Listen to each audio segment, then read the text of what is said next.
மேஷ ராசிக்கு இது ஒரு மிக அற்புதமான நன்மைகள் நடைபெறும் நல்ல நாளாக விளங்குகிறது. ராசிக்கு 5ஆம் இடம் எனப்படும் பூர்வ புண்ணிய ஸ்தானத்தில் உங்கள் ராசிக்கு நன்மை செய்யும் 3 கிரகங்கள் ஒன்றாக இணைந்திருக்கின்றன. ஒன்று ராசி அதிபதி செவ்வாய், மற்றொன்று 4ஆம் வீட்டிற்கு அதிபதியான சந்திரன், மற்றொன்று குரு.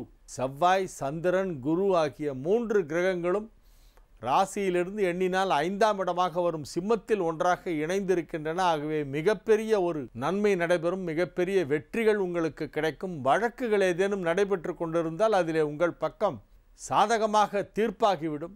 நீங்கள் எதிர்பார்க்கும் ஒரு நல்ல நீதி கிடைக்கும்.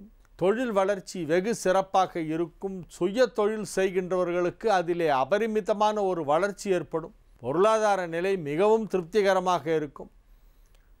பொருளாதார நிலையிலே கணிசமான ஒரு முன்னேற்றம் ஏற்படும். மிகப்பெரிய வளர்ச்சி ஏற்படக்கூடிய ஒரு அற்புதமான ஒரு நாள் என்று சொல்லலாம். நன்மைகள் சற்று அதிக அளவில் நடைபெறக்கூடிய ஒரு நல்ல நாள். குடும்பத்தில் மகிழ்ச்சியான நிகழ்ச்சிகள் நடைபெறும். ரிஷப ராசிக்கு இது ஒரு மிகச் சிறப்பான நன்மைகளெல்லாம் நடைபெறுகின்ற ஒரு நல்ல நாளாக விளங்குகிறது. தொழில் வெகு சிறப்பாக முன்னேற்றம் அடையும். பொருளாதார நிலையிலே நல்ல வளர்ச்சி ஏற்படும். பணம் கொடுக்கல் வாங்கல் சீராக நடைபெறுகின்ற ஒரு நாள் என்று இந்த நாளை சொல்லலாம். ஆரோக்கியத்தில் சற்று அதிக கவனம் செலுத்த வேண்டும் என்பதை மறந்துவிட வேண்டாம். ராசி அதிபதி வலுவாக இல்லை. ராசி அதிபதி நீச்சமடைந்திருக்கிறது. ஆகவே ஆரோக்கியத்தில் அதிக கவனம் செலுத்த வேண்டும். அதை அலட்சியப்படுத்தக்கூடாது. சிறிய வலி உபாதை ஏதேனும் இருந்தால் பிறகு பார்த்து கொள்ளலாம் என்று விட்டுவிடக்கூடாது. அது எந்த பார்ட்டில் வலிக்குதோ அதுக்கு ஸ்பெஷலிஸ்ட் கிட்ட போய் காமிக்கணும், டாக்டர்ஸ்ட்டை. சில பேர் தானே ஏதோ ஒரு மருந்தை எடுத்து குடிப்பாங்க. ஏதோ ஒரு மாத்திரை, இவங்களுக்கு தெரிஞ்ச பேரை சொல்லி ஒரு மாத்திரையை வாங்கி அப்படியே போட்டுக்குவாங்க. அந்த மாதிரியான வைத்தியங்கள்லாம் செய்யக்கூடாது. இன்றைய நாள் ரிஷப ராசிக்கு ஒரு சுமாரான நாள் என்று சொல்லலாம். ஆரோக்கியத்தில் கவனம் செலுத்த வேண்டும்.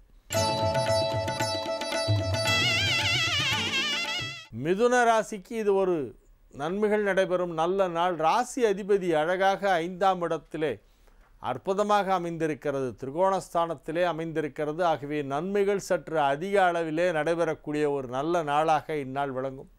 எதிர்பாராத விதமாக ஒரு சிலருக்கு தன லாபம் கிடைக்கக்கூடிய வாய்ப்பு இருக்கிறது. பொருளாதார நிலையிலே எதிர்பாராத ஒரு நல்ல வளர்ச்சி ஏற்படும் நாளாக இந்த நாள் விளங்குகிறது. உங்கள் ராசிக்கு 3ஆம் இடத்திலே சந்திரன் இருக்கக்கூடிய ஒரு நாள். 2 குடைவன் 3ஆம் இடத்திலே இருக்கிறது. மிகச்சிறப்பான நன்மைகளெல்லாம் நடைபெறுகின்ற ஒரு நல்ல நாளாக இந்த நாள் விளங்கும். குடும்பத்தில் ஏதேனும் சிறு சிறு பிரச்சனைகள் இருந்தால் அவையெல்லாம் இப்பொழுது நல்ல விதமாக பேசி ஒரு முடிவுக்கு கொண்டு வரலாம். குடும்ப சொத்துகள் தொடர்பான வழக்குகள் இருந்தாலும் அவையெல்லாம் இப்பொழுது பேச்சுவார்த்தை மூலமாக முடிவுக்கு வரும். நன்மைகள் சற்று அதிக அளவிலே நடைபெறக்கூடிய ஒரு நல்ல நாள், மகிழ்ச்சியான நாள், மிகச்சிறப்பான ஒரு நாள். கல்வி முன்னேற்றம் வெகு சிறப்பாக இருக்கும். மாணவ மாணவியர் உயர்கல்விக்கான வாய்ப்பு பெறுவார்கள். கல்வியிலே ஆர்வம் அதிகரிக்கும்.